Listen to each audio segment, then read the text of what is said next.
Malacanang Press Corps at DFA Press Corps. Narito ang ating press briefer, binibining Daphne Osenia Paez para ipakilala ang ating mga panauhin.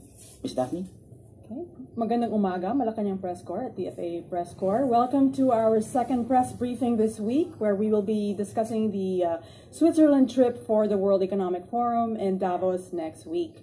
Nagkaroon ng briefing ang Department of Foreign Affairs kanina kay Pangulong Ferdinand R. Marcos Jr. kung saan pinangunahan na ni Secretary Enrique Manalo ang presentasyon at ito ay sumentro sa mga importanteng meetings lalo na sa new systems for investment, trade, and infrastructure. In attendance this morning to present the programs and lineup for the WEF Forum were Department of Trade and Industry Secretary Alfredo Pascual, Department of Finance Secretary Benjamin Diokno, and Department of Migrant Workers Secretary Susan Ople, and of course our Presidential Communications Office Secretary Cheloy Velicaria Garafil. At para maging comprehensive ang discussion natin mamaya, kasama rin natin of course our DFA Undersecretary Carlos Sorreta and USEC for Multilateral Affairs and International Economic Relations, and of course ASEC Eric Tamayo. But before I call on them, let me share a little bit about what the World Economic Forum is all about. The theme for this year is the cooperation in a fragmented world. And here we will be able to explore new systems for investment, trade, and infrastructure amidst the economic downturn. That's the first theme. Second one is cooperation in our multipolar world amidst geopolitical risks. Number three is energy, climate, and nature amidst energy and food crisis. Four is partnerships with the private sector on innovation and resilience amidst current industry headwinds. And five, work, skills, and care amidst social vulnerabilities. We are presented with an opportunity to forward our priorities on food and energy security, digitalization, climate action, attracting investments and promoting beneficial trade, addressing inequality, and providing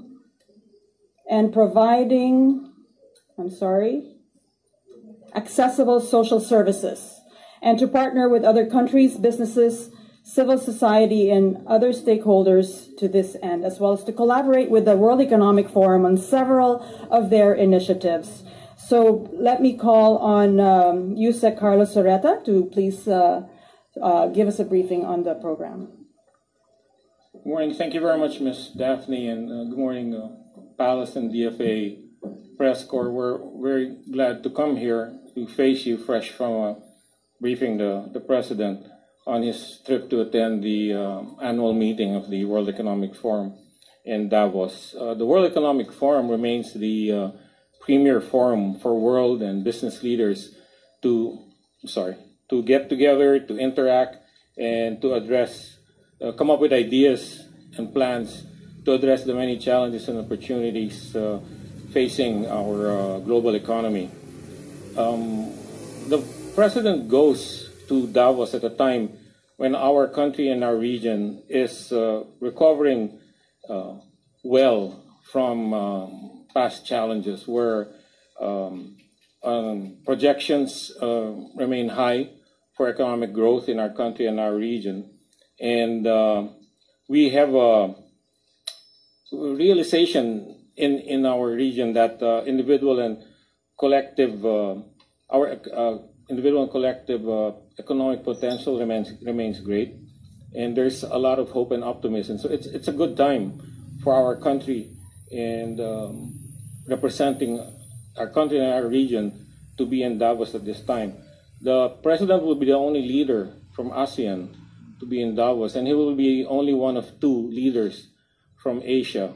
So he will be in a wonderful position to represent not only our country, but how our own region, ASEAN and the East Asia region, can be the engine of growth for the world economy.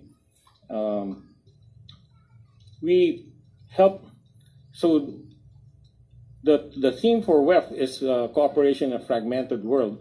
What we want to present is that the Philippines in ASEAN and in Asia can be important factors in bringing together the fragmented parts of the world.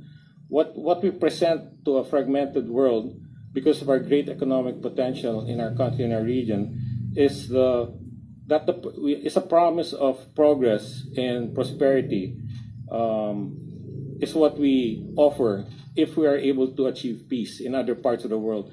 If the causes of the fragmentation can be addressed, we can promise that once peace is achieved, there will be progress and prosperity. So that's what we offer the world as an incentive for the causes of fragmentation, meaning without needing to get into specifics, conflicts to be resolved. A little more detail. So the president will be leading our economic team composed of government officials and business leaders, and we will present the country's economic performance, which tops growth in the region, before an audience of international CEOs. The president will also participate in a high-level dialogue session with the president, with other leaders, the president of South Africa, Prime Minister of Belgium, President of the European Commission, and of course the Prime Minister of a few more others who have still to confirm if they will be participating. There will be a stakeholder dialogue on nutrition, global nutrition, something very important to us. Food security, of course, very important, but nutrition is also very important. There are parts of the world where food is available, but children are not properly nourished. So there's more to food security than just having a food. The quality is very important, especially for children. So nutrition should always go hand in hand with food security. And the president is scheduled to discuss this issue with other world leaders. He will also have a number of activities on the sidelines, including business meetings, as well as meeting with the Filipino community, not only from Switzerland. I understand that other Filipino community members from other parts of Europe have asked to attend, and of course they will be allowed to attend. So they will be coming in from other countries in Europe to meet the president. We're at 700 now. 700, Eric? We're about have registered and increasing. We hope to accommodate all of them. Through the president's participation, we'll be able to push for our priorities in food and nutrition and energy security, and as discussed by Ms. Daphne. At the briefing this morning, the president said that we have developing all these excellent fundamentals, and there's much that we can offer investors. And he said, let's talk about the sovereign wealth fund that's being set up. And I agree completely with the president. The World Economic Forum is a great venue to do a sort of soft launch for our sovereign wealth fund, given the prominence of the forum itself and global and business leaders who will be there. And they will hear it directly from the president, what the fundamentals that we have, and that lead us to decide that we should have a sovereign wealth fund. So that's one of the things we're preparing for for Davos. I think that's basically it. Do we take questions, or can I go home now? Questions? Thank you very much. Ace Romero, Philstar.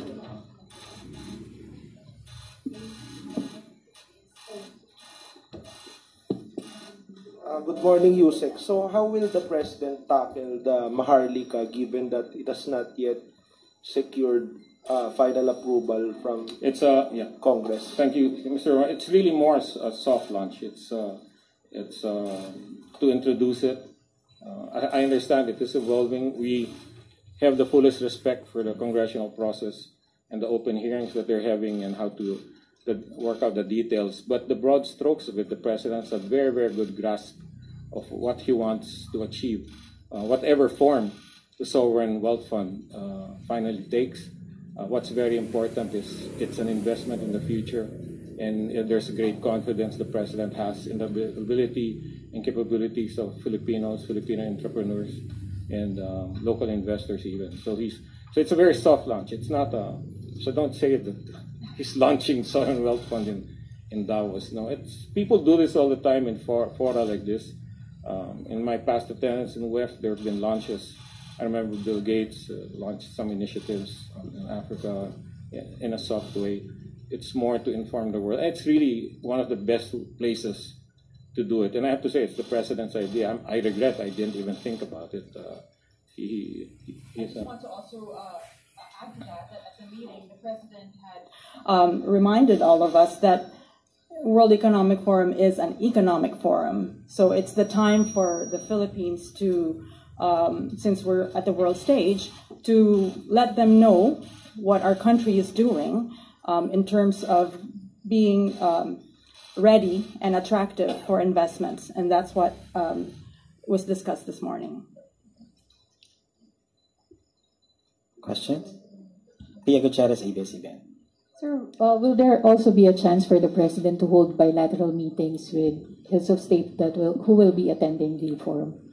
Thank you, Mr. Chair. Yes, he will be interacting in many of the events, panels with global leaders. I'm sure there will be downtime. You have to understand, WEF there's 270 events squeezed into 5 days. Some very specific sectoral events. So one-on-one bilaterals might be difficult because it's hard because all the leaders are either leading opening sessions or are panelists. The opportunity for bilaterals will be when he's there sitting beside, for example, the President of Prime Minister of Belgium or the President of Korea. But a typical sit down, it's not that kind of meeting. It's not like APEC or ASEAN. It's a different dynamic altogether.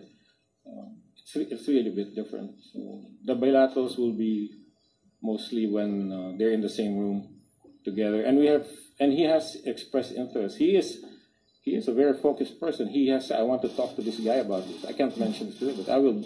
When I bump into him, I'm going to tell him this. And we're preparing all the talking points, not just with the global leaders, but also heads of financial institutions that he wants to meet. So yes, there will be talks. I wouldn't characterize it in terms of the bilateral that we're used to, like in ASEAN or APEC, where they sit down in a room across the table. It's a bit different. Thank you. Okay, Michelle Gilang, Daily Tribune. Good afternoon po, Yusek Soreta. In November last year, the president, during a media interview on the sidelines of, I believe it was ASEAN, the president said he was kind of ambivalent about going to Switzerland because his existing schedule is already filled with several foreign trips. I just want to ask, was there any adjustments made to the schedule of the president to make room for the World Economic Forum? There were no other engagements of the president that was compromised by his attendance. There's no. I think that's the question. That if there were some adjustments to be made. No, it's a good time to go to Switzerland and attend the WEF. There's no other thing planned for this window. I know it's a long trip. He'll be away for 5 days, so we had to block that off. And, no. There are other trips for this month, like China, and then there's one coming up in a few weeks. But no, there was no. Good question. Any other questions? No more? Oh, Ace Romero. Yeah. Undersecretary, just a follow-up on the Maharlika. So what particular aspects of the Sovereign Wealth Fund will be tackled by the President during the forum? My understanding is it will be broad strokes. Like I said, we have to leave the specifics to the legislation, which I've seen some drafts of it. It's really very, very specific. We're working with the Department of Finance and the Department of Trade to come up with very precise, targeted messages for the President. Again, in terms of broad strokes, we're not handing out brochures yet or packets for investment. No, it's not. It's going to be the President himself bringing to the world the idea that we will be having having this. So it's not that. But basically, it's relaying to the world that we're ready to have such a wealth fund. Why we are perhaps. doing it and why it's a good idea. Yes. Thank you, Yusek. Okay, Eden Santos, Net 25.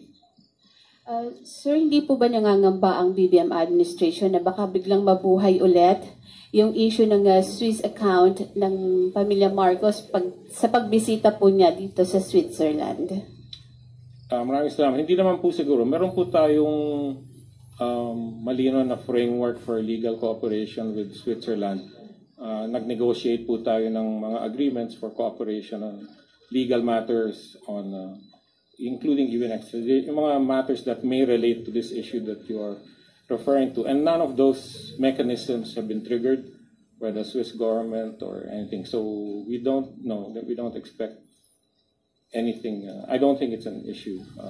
So haka-haka lang for fake news yung mga sinasabi na baka mag-withdraw ng account ng Pangulo sa Switzerland? It's hard to comment on that. Thank you po. If ever there was something like that, we would know about it, but there's none. Like I said, the bilateral relations with Switzerland is excellent. There's a legal framework for cooperation on financial matters, and none of it has been triggered. Okay, last question. Daniel Manalastas, PTV. Hi, sir. Good morning. Sir, do you have a rough estimate or siguro tansya nyo na kung ano yung investment na, ano yung mga investment na iuwi po ng Pangulo? Usually we do that at the end of the trip. Hard to speculate. Baka mabulilyasan, baka matras. But our practice has been it's at the end of the trip. But this one is not so much. It again, like I said, it's a different kind of visit. I'm sure we will be able to quantify to some extent, but that will come at the end. Thank you. Okay. Sir, are we able to accommodate at least one question? Yeah, sure. Pia. Sir, this is not connected to the trip at all. Just want to ask for the comment of the DFA on the statement of the Ukrainian Chargé d'Affaires that they have been asking the DFA for a phone call between Ukrainian President Volodymyr Zelensky and President Pangulong Marcos Jr. since June 2022 since the president has been elected, pero it has yet to be accommodated. Can you comment on this, sir?